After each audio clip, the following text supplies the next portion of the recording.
Hello students, I am doctor Neelam Sharma. और जैसे कि पिछली सीरीज़ से हम क्वेश्चन कर रहे हैं पीवाईक्यू यूजीसी नेट एजुकेशन के पीवाईक्यू कर रहे हैं। तो उसी सीरीज में अब हमारा second shift UGC net education की 2022 के सेकंड शिफ्ट के क्वेश्चंस हम कर रहे हैं। तो उन्हीं क्वेश्चन के जो लगातार कर रहे हैं उन्हीं क्वेश्चन में अब आज हम कर रहे हैं 13वां क्वेश्चन, है ना स्टूडेंट्स। तो 13वां क्वेश्चन कर रहे हैं। तो क्वेश्चन का जो ये क्वेश्चन मैं बता देती हूँ आपको, इसको सोल्व करेंगे आज। For mastery goal orientation which one of the following is considered as a standard used under avoidance focus. इसको हिंदी में पढ़ लेते हैं। उत्कृष्टता लक्ष्य अभिविन्यास मास्टरी गोल ओरिएंटेशन के लिए निम्नलिखित में से किसे अवॉइडेंस फोकस के तहत एक प्रयुक्त मानक स्टैंडर्ड यूज्ड माना जाता है। चार हमारे पास स्टूडेंट्स ऑप्शंस हैं। Perfectionist do not make mistakes, self improvement, winning the competition, और डी है बी द स्लोएस्ट। तो इनमें से कौन सा क्वेश्चन सही है? इनमें से क्वेश्चन में से जो वो ऑप्शन सही है वो है ए ऑप्शन सही है, perfectionist do not make mistake. और वो क्यों सही है? वो इसलिए सही है कि उत्कृष्टता लक्ष्य विन्यास को स्वनिर्धारित मानकों के अनुसार कार्य को सीखने और महारत हासिल करने के लक्ष्य के रूप में परिभाषित किया जाता है ना। जैसे कि किसी भी काम में अगर हमें टीचिंग में ही मास्टरी करनी है तो हमें क्या होना पड़ेगा? किस चीज़ की आवश्यकता होगी हमें? परफेक्शनिस्ट जो होते हैं वे मिस्टेक्स नहीं करते। तो self improvement, winning the competition, be the slowest तो बिल्कुल नहीं हो सकता, ये तो बिल्कुल गलत है। विनिंग द कंपटीशन प्रतियोगिताएं तो हर चीज़ की होती हैं, है ना। तो प्रतियोगिता में तो इसका ये परफेक्शनिस्ट होने की वहाँ वो नहीं होती। सेल्फ इम्प्रूवमेंट से सुधार का भी कोई वो नहीं है इसमें। तो इसमें जो आंसर सही है वो है perfectionist do not make mistake, है ना। ये है इसका जो अगर आएगा इसमें अंडर अवॉइडेंस फोकस, जिसको हम अवॉइडेंस हम इसको नकार नहीं सकते, इस ही क्या नाम क्वालिटी को हम नकार नहीं सकते। Perfectionist do not make mistake, इस क्वालिटी को हम नहीं नकार सकते, है। ये क्या नहीं है हमारा अवॉइडेंस फोकस के तहत एक प्रयुक्त मानक स्टैंडर्ड यूज्ड माना जाता है। अब 13वां क्वेश्चन है, the establishment of diet was the result of recommendation by, है ना। डाइट की जो एस्टेब्लिशमेंट हुआ था वो कब हुआ? तो उसकी अनुशंसा के डाइट की स्थापना निम्नलिखित में से किसकी अनुशंसा के परिणाम स्वरूप की गई है ना। तो university education commission 1948, education commission 1966, शिक्षा की राष्ट्रीय नीति 1968 या शिक्षा की राष्ट्रीय नीति 1986। तो स्टूडेंट्स इसका जो सही आंसर है वो है नेशनल पॉलिसी ऑन एजुकेशन 1986। और जो डाइट होती है वो क्या होती है? अब डाइट इसमें एक ऐसा इंपॉर्टेंट वो आ गया जो उसको हमें थोड़ा सा एक्सप्लेन कर लेते हैं। डाइट को की फुल फॉर्म होती है district institute of education and training. और इसका जो मुख्य कार्य होता है वो होता है शिक्षकों को प्रशिक्षित करना एवं उन्मुख करना, ओरिएंटेशन प्रोग्राम्स चलाना तथा उन्हें नवीन शिक्षण पद्धति एवं नवाचारों से अवगत कराना, ये डाइट का कार्य होता है। अब नेक्स्ट क्वेश्चन आ जाता है स्टूडेंट हमारा, नेक्स्ट क्वेश्चन आता है हमारा वो है the teacher education institutes are accredited by, है ना। किसके द्वारा अध्यापक शिक्षा संस्थान निम्नलिखित में से किसके द्वारा प्रत्यायित हैं? किसके द्वारा प्रत्यायित हैं? बोलिए। OCI, QCI, NCTE, NCERT या NAC? तो आपका जो सही आंसर क्या है वो है NAC। आपका सही जो आंसर है वो है NCTE। कौन सा आंसर सही है आपका? NCTE। राष्ट्रीय शिक्षा नीति के अनुसार प्रत्येक विद्यालय अध्यापक की प्रतिवर्ष 90 घंटे के सतत वृत्तिक विकास कार्यक्रम पूरे करने होते हैं, ठीक है। शिक्षकों के व्यावसायिक विकास के लिए सामान्य चिंताएं, शिक्षार्थियों को समझना। सबसे पहले क्या होता है SNCT में? शिक्षार्थियों को समझना। और ये जो राष्ट्रीय शिक्षा नीति 2020 के अनुसार प्रत्येक विद्यालय अध्यापक को प्रतिवर्ष 50 घंटे के सतत वृत्तिक विकास कार्यक्रम पूरे करने होंगे। 50 घंटे का कार्यक्रम पूरा करना होगा। तो क्या आंसर सही होगा इसका? इसका every school requires minimum 50 hours of continuous professional development पर ईयर्स। 50 घंटे का एक प्रोग्राम होगा जिसमें क्या होगा, शिक्षार्थियों को समझना होगा, शिक्षण और इसकी जटिलताओं को समझना होगा, हमें टीचर्स को समझने और सीखने की संज्ञानात्मक प्रक्रियाओं को समझना होगा, शिक्षा, स्कूल, समाज और उनके अंतर संबंधों को समझना होगा, स्वास्थ्य योग और कल्याण को समझना होगा, एक समावेशी कक्षा सेटअप में ज्ञान निर्माण करना है ना, इंक्लूसिव एजुकेशन भी आ गई इसमें, पाठ्यक्रम विकास और शैक्षणिक लेन देन के मुद्दों को समझना होगा, स्कूल और समाज के संदर्भ में लिंक को समझना होगा, समावेश और विविधता के संबंध परक विचार को समझना होगा, स्कूल पाठ्यक्रम, शिक्षा शास्त्र, मूल्यांकन के लिए ज्ञान के आधार के विकास को समझना होगा, नीति, भाषा के महत्व को समझना, सीखने में भाषा की केंद्रित, ये हमें करने होंगे। ठीक है, ये प्रोग्राम में हमें ये सब करना होगा। नीति दस्तावेजों जैसे राष्ट्रीय शिक्षा नीतियों, आयोगों और समितियों की रिपोर्ट, पाठ्यक्रम ढांचे, केंद्र और राज्यों, केंद्र शासित प्रदेशों द्वारा प्रायोजित योजनाओं और आरटीई अधिनियम 2009 की समीक्षा करना और समझना। और नेक्स्ट है भारत और इसके मानवीय और संवैधानिक मूल्यों, संस्कृति और ज्ञान प्रणाली में जड़ता और गर्व को समझना। ये हमें करना होगा 50 घंटे के आवर्स में। ये सबको क्या करना होगा? The teacher education institutes are accredited by, किसके द्वारा? ये नैक के द्वारा। किसके द्वारा? The teacher education institutes are accredited by NAAC. ठीक है, नैक को तो आप जानते ही हैं।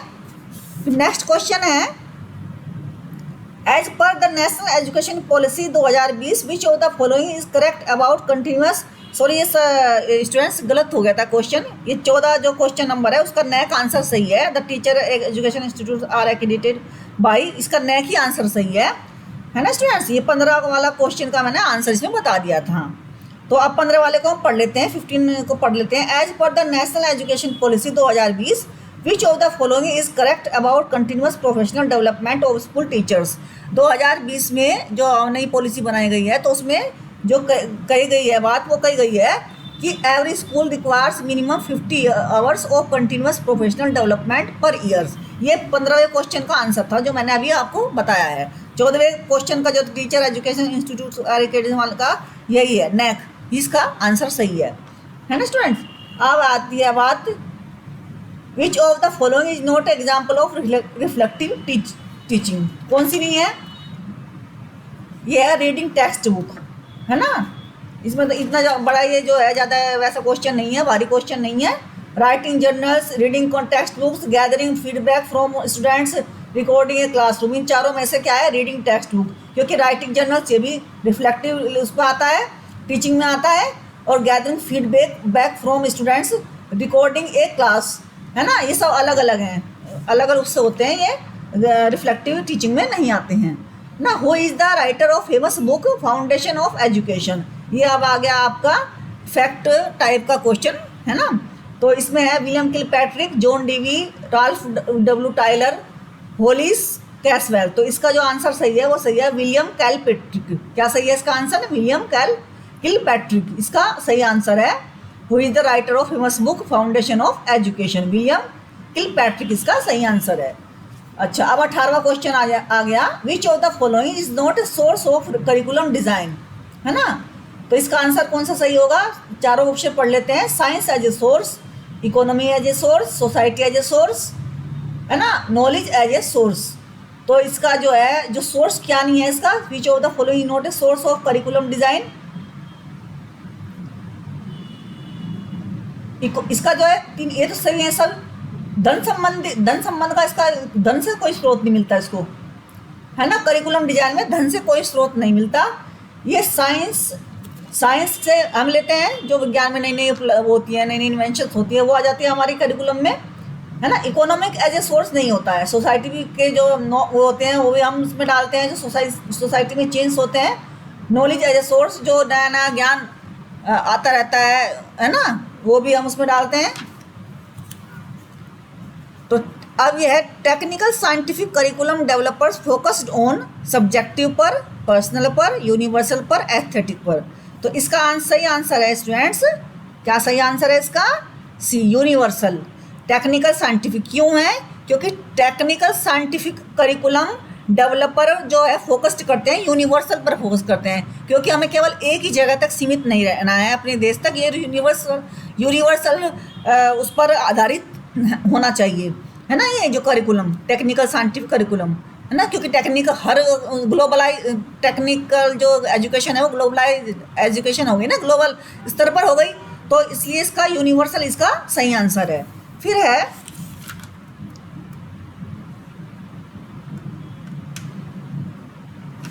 फिर एक नेक्स्ट क्वेश्चन है, 27 क्वेश्चन ले लेते हैं। If your teacher gives scores to correct response in a class test and list total marks of each learner she has done assessment. यदि कोई शिक्षक किसी कक्षा परीक्षण में सही प्रत्युत्तर पर अंक देता है और हर विद्यार्थी के कुल प्राप्त अंकों को सूचीबद्ध करता है, तो उसने निम्नलिखित कार्य किया है। कौन सा किया है? असेसमेंट किया है, मेजरमेंट किया है, इवेल्यूशन किया है, वैल्यू जजमेंट किया है। तो स्टूडेंट्स का जो सही आंसर है मेजरमेंट। वो आपने एमएड लेवल पे भी पढ़ा होगा, असेसमेंट, मेजरमेंट, इवेल्यूशन। इनको मुझे अभी एक्सप्लेन करने की कोई ज़रूरत नहीं है, जो एक्सप्लेन करने वाला होगा वो मैं करूँगी। और अगर आपको इसमें कोई प्रॉब्लम होगी तो आप मुझे कमेंट सेक्शन में कमेंट करके बता सकते हैं। अब है which among the following, 29th question है, which among the following is a school management tool being used by Kendriya Vidyalaya. ठीक है, केंद्रीय विद्यालय द्वारा कौन सा टूल यूज़ किया जाता है? तो वो किया जाता है इसमें बी शाला सिद्धि, शाला दर्पण, निष्ठा, व्यास। तो इसमें सही कौन सा है? शाला दर्पण, है ना। केंद्रीय विद्यालय शाला दर्पण है। और शाला दर्पण को हम थोड़ा सा क्या कर लेते हैं, पढ़ लेते हैं थोड़ा सा। शाला दर्पण क्या होती है ना, चारों ही पढ़ेंगे हम। शाला दर्पण, शाला सिद्धि और निष्ठा, व्यास, इन चारों के बारे में ही जानेंगे, क्योंकि चारों ही डिजिटल इनिशिएटिव्स हैं, इनके बारे में जानना जरूरी है। शाला दर्पण क्या होता है? Shala Darpan is a dynamic database management portal. क्या है? Portal where information about all government school and education office is kept. ठीक है, जहाँ सारे ऐसा है, डायनामिक डाटाबेस मैनेजमेंट पोर्टल है जहाँ इंफॉर्मेशन अबाउट ऑल गवर्नमेंट, जितने भी सरकारी स्कूलों की इंफॉर्मेशन है वो सारी, और एजुकेशन ऑफिस जहाँ कागज़ वगैरह रखते हैं, मतलब ऑफिस होती है ना जैसे, वो कैप्ट ऑनलाइन रखे जाते हैं सब चीज़ें, and updated as a continuous process, और अपडेटेड होती रहती है कंटिन्यूस प्रोसेस में। कहाँ? शाला दर्पण पे। In this portal live data is compiled in connection with primary and secondary education students, schools and academic and non academic staff. इन सबको compiled मतलब वो किया जाता है, एक जगह रखा जाता है, primary secondary education students, schools and academic and non academic staff. इन सब का लेखा जोखा जो होता है वो ऑनलाइन होता है और शाला दर्पण पर होता है। ठीक है। अब निष्ठा क्या है? निष्ठा जो है, इसकी कोई फुल फॉर्म एज सच मुझे कहीं नहीं मिली, मैंने किताबों में देखी थी लेकिन मुझे नहीं मिली। ठीक है, निष्ठा। अब निष्ठा क्या है? A national programme in India focused on improving the quality of elementary education by enhancing teacher training and professional development, है ना। क्या है ये? A national programme in India focused on improving the quality of elementary education by enhancing teacher training and professional development. अब किसका professional development? इसमें भी बता दिया है, फुल फॉर्म में देख लेते हैं। National initiative for school heads and teachers holistic advancement. किसका? फॉर स्कूल हेड्स यानी कि प्रिंसिपल्स का और टीचर्स का होलिस्टिक पूरा एडवांसमेंट, जितना भी इनका अच्छे से वो हो सकता है ना। It is a training program, ठीक है। फिर है व्यास। अब व्यास क्या है? व्यास भी है इसमें। शाला सिद्धि के बारे में और पढ़ लेते हैं। शाला सिद्धि क्या है? शाला सिद्धि जो है वो ये है, भारत में स्कूलों के मूल्यांकन और सुधार के लिए राष्ट्रीय कार्यक्रम है शाला सिद्धि, है ना। राष्ट्रीय कार्यक्रम है शाला सिद्धि। व्यास डिजिटल पोर्टल मुख्य रूप से शिक्षा क्षेत्र में ऑनलाइन सीखने के लिए प्लेटफॉर्म है।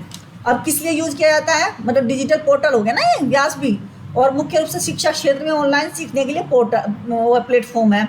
अब यूज किस किस में होता है इसका? यह पोर्टल विभिन्न विषयों के लिए ऑनलाइन पाठ्यक्रम प्रदान करता है जिसमें छात्र घर बैठे पढ़ सकते हैं। व्यास में जैसे व्यास टाइनी टोट्स 1 से लेकर 2 तक उपलब्ध है ना। अब स्टूडेंट्स ना, अब गाइस हम देख लेते हैं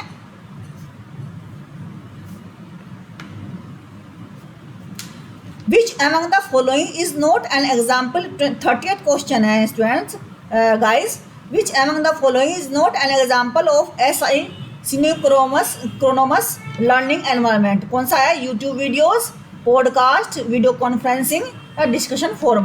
तो इसका जो सही आंसर है वो है सी, वीडियो कॉन्फ्रेंसिंग हमारा क्या है? एसिंक्रोनस लर्निंग एनवायरनमेंट होता है। क्यों होता है इसमें? क्योंकि इसमें जो है अधिगम वातावरण, ये जो है वीडियो कॉन्फ्रेंस में प्रतिभागियों के बीच रियल टाइम संचार और बातचीत होती है, यानी कि आमने सामने ही रियल टाइम संचार और बातचीत होती है, आमने सामने ही सारे बातचीत होती है इसमें, इसलिए ये वीडियो कॉन्फ्रेंसिंग है। अब है the computer assisted learning package are based on which psychological learning theory. कौन सी साइकोलॉजिकल लर्निंग थ्योरी पर है कंप्यूटर असिस्टेड लर्निंग बेस्ड है? कोग्निटिविस्ट, कंस्ट्रक्टिविस्ट या बिहेवियरिस्ट या कनेक्टिविस्ट।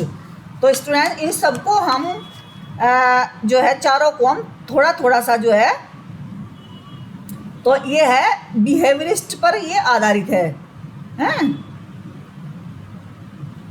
एक ऐसा ही क्वेश्चन और है, which among the following believes in networked learning, है ना। ये 2 क्वेश्चन होंगे। एक तो ये हो गया कि the computer assisted learning package are based on which psychological learning theory computer assist, तो ये तो हो गया बिहेवियरिस्ट पर आधारित, ठीक है। इसके बारे में हम पढ़ेंगे। इसको बोलते हैं CAL, कंप्यूटर असिस्टेड लर्निंग है। और एक हो गया हमारा which among the following believes in networked learning.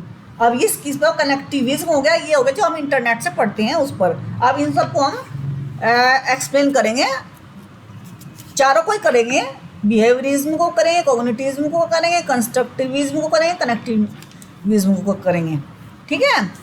तो अब स्टूडेंट्स सबसे पहले आते हैं बिहेवियरिज्म क्या है। John W. Watson is the father of behaviourism. ये थ्योरी क्या है? Behaviourism is a theory of learning based on ideas that all behavior are acquired through conditioning and conditioning occurs through interaction with the environment। हमने पढ़ रखा है ना BF Skinner, Pavlov, Thorndike, ये सब हमने पढ़ रखे हैं ना। तो ये सब क्या है? बिहेवियरिज्म में आते हैं, है ना। जैसे कि बिहेवियरिज्म में क्या आता है? बिहेवियरिज्म बिलीव्स किस में करते हैं? Behaviourist believes that environmental stimuli shape, क्या शेप?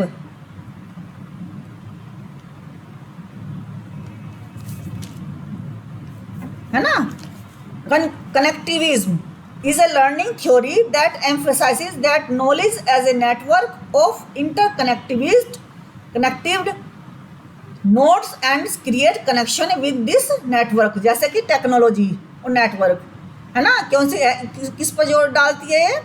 नॉलेज को एज ए नेटवर्क। जैसे कि सबसे सीधा सा एग्जांपल अगर हम समझना चाहे तो वो है इंटरनेट, ठीक है। टेक्नोलॉजी जो है वो कनेक्टिविज्म, उससे हम कनेक्ट होते हैं ना सारे के सारे।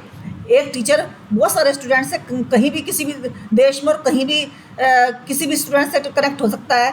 तो ये सबसे अच्छा उदाहरण है, इसका गुड उदाहरण है। डिजिटल यूज़, क्या डिजिटल एज है ना, डिजिटल एज ये सब जो है इसमें आती हैं। अब connectivism contrast with traditionally cognitivist constructivist, इनसे कंट्रास्ट है, इनसे विरोध, थोड़ा सा ये अलग है। कैसे है? क्योंकि ये कहता है कि approaching by viewing knowledge as distributed across network rather than, जैसे कि हम अकेले बैठ के पढ़ते हैं, कोग्निटिव में अकेले बैठ के पढ़ते हैं ना अध्ययन में, और कंस्ट्रक्टिव में जो है net rather than cells with the souls within the individual. कहने का मतलब है कि इंडिविजुअल ना होकर हम गैदरिंग में इसमें पढ़ते हैं। तो ये जो है एक आ गया constructivism. In education is a theory that suggest that learners do not passively acquire knowledge through direct instructions, instead they construct their understanding through experience and social interaction, integrating है ना, integrating new information with their existing knowledge. ठीक है, किसने कहा है? Gene पियाजे ने कहा है। कंस्ट्रक्टिविज्म में जो है जो अपनी जो नॉलेज होती है उसको पुराने हमारी जो पुरानी नॉलेज होती है उसको पिछली नॉलेज के आधार पर भी हम नई नॉलेज को कंस्ट्रक्ट करते हैं। इस कहने का अभिप्राय इसका यही है, जो पुराने जो है हमारे जो their understanding through experience and social interaction, उनके आधार पर ही हम नई नॉलेज को कंस्ट्रक्ट करते हैं। इसमें 3 चीज़ें महत्वपूर्ण होती हैं इसमें: एसिमिलेशन, एकोमोडेशन, इक्विलिब्रेशन, यानी कि आत्मसात करना, जो पढ़ा उसको एकदम से ग्रैस्प कर लिया, समायोजन कोऑर्डिनेशन करना, और इक्विलिब्रेशन संतुलन रखना, कि जो पढ़ा उसमें और जो पहले से अनुभव है हमारे पढ़े हुआ है उसमें संतुलन बनाए रखना, समायोजन करना उसको, और आत्मसात करना। ये 3 चीज़ें हैं इसमें। कॉग्निटिविज्म इज ए अब ये कॉग्निटिव क्या है? Is a learning theory that focus on the internal mental process involve in acquiring, organizing, storing and retrieving, यानी कि संचित सूचना को प्राप्त करना, information. Cognitivism delves into the internal process like memory, perception, thinking and problem solving। कोग्निटिविज्म क्या होता है? जो हमारे अंतर मन में जो हमारे अंदर विचारों में और विचार चलते रहते हैं, है ना, उसको कोग्निटिविज्म कहते हैं। कि हम विचारों में ही विचारों को हम सीखते हैं, है ना। जो हमारे पास संचित विचार होते हैं उनकी इन्फॉर्मेशन हम अपने विचारों में ही ढूंढते हैं, हमें मिल जाती है, तो उसको कहते हैं कोग्निटिविज्म। जिसमें सहायक कौन होते हैं हमारे? जैसे memory, perception, thinking and problem solving, ये सारी चीज़ें हमारी उसी में ही हो जाती है। कोग्निटिविज्म जो होता है थ्योरी होती है उसमें हमारी ये चारों जो है चीज़ें हम करते हैं, memory, perception, thinking and problem solving. तब हमारी जब हमारे पास मेमोरी होगी तो हम विचार करेंगे, मेमोरी में तो विचार करेंगे, जो विचार करेंगे तो हम उसके बारे में प्रॉब्लम जो हमारी होगी उसको हम सोल्व कर पाएंगे। ठीक है। अब 6 सिग्मा क्या है? अब हमारे एक क्वेश्चन और है जिसमें 6 सिग्मा का दिया गया है। इसमें है नहीं वो, लेकिन मैं आप 6 सिग्मा को बता देती हूँ क्या है। Bill Smith and Mikel Harry, 2 engineers at Motorola are accredited to having developed 6 sigma. मतलब इन दोनों ने, बिल स्मिथ ने और मिकेल हैरी ने डेवलप किया था 6 सिग्मा को इन ईयर 1986 में। ये आपको ध्यान रखना है बस। The primary objective of 6 sigma is customer satisfaction. 6 sigma का जो क्या है, ये उसका है, ये आपका 10 यूनिट का जो है एजुकेशन मैनेजमेंट एंड एडमिनिस्ट्रेशन, उसमें है ये, है ना। क्या है? The primary objective of 6 sigma is customer satisfaction. जैसे कि student learning outcomes will be satisfied, हम एजुकेशन मामले में इसको इस तरह से मैटर में इसलिए ऐसा कह सकते हैं, है ना। To improve the performance of teaching process and product change positive behaviour of student. इसका जो है 6 सिग्मा को अपनाकर हम ये सब लाभ प्राप्त कर सकते हैं, ये बेनिफिट होंगे हमें। अब डीमेक क्या है? इसमें 6 सिग्मा को डीमेक के नाम से भी जाना जाता है। डीमेक क्या होता है? डी फॉर है अब डीमेक और DMADV, DEMADV are the main methodology of 6 sigma that are used to apply to different business sectors, है ना। डिफरेंट बिजनेस सेक्टर्स में हम इनको यूज अप्लाई करते हैं। आज डिफाइन, सबसे पहले क्या करेंगे? Define the goal and project. आपको मालूम ही है कि जो भी हम कार्य कर रहे हैं, अगर हमें किसी भी तरह का मतलब हमें कुछ भी करना है, मान लीजिए किसी चीज़ में भी गोल सेट करना है, तो हम सबसे पहले डिफाइन करेंगे। फिर measure the different aspect of the existing process in detail. ये मेनली जो 6 सिग्मा है, मेनली जो कार्य करता है वो प्रोसेस पर कार्य करता है। ठीक है, कि प्लानिंग पे नहीं करता है, प्रोसेस पे कार्य करता है। पहले हमने कर लिया, फिर उसके बाद प्रोसेस की इसकी, फिर analysing data to find the main weakness in the process. Third में है D for define, M for measure, A for analysis, I for improve और C फॉर कंट्रोल। फिर क्या करेंगे हम? फोर्थ में क्या करेंगे? Improve the given process. फिर फिफ्थ में क्या करेंगे? Control the process in which the process is implemented in future. ये हम करेंगे। तो स्टूडेंट्स जो मैंने आपके सामने 4-5 कॉन्सेप्ट क्लियर किए हैं आज, वो आपको कैसी लगी वो कमेंट सेक्शन में आप कमेंट करके बताइए। और स्टूडेंट्स अपने जो है अपने पेरेंट्स की रेस्पेक्ट कीजिए, अपने जो है क्या नाम टीचर्स की, पेरेंट्स की रेस्पेक्ट कीजिए, अपने टीचर्स की रेस्पेक्ट कीजिए, अपनी सेहत का ख्याल रखिए और अच्छे से मतलब खूब मन लगा के पढ़िए, खूब मेहनत करिए, क्योंकि मेहनत का कोई दूसरा क्या नहीं है, सब्स्टिट्यूट नहीं है। तो स्टूडेंट्स आज के लिए बस इतना ही। कल फिर नए क्वेश्चंस और नई कॉन्सेप्ट क्लियरेशन के साथ हम आएंगे, नए कॉन्सेप्ट क्लियर करेंगे। Bye bye.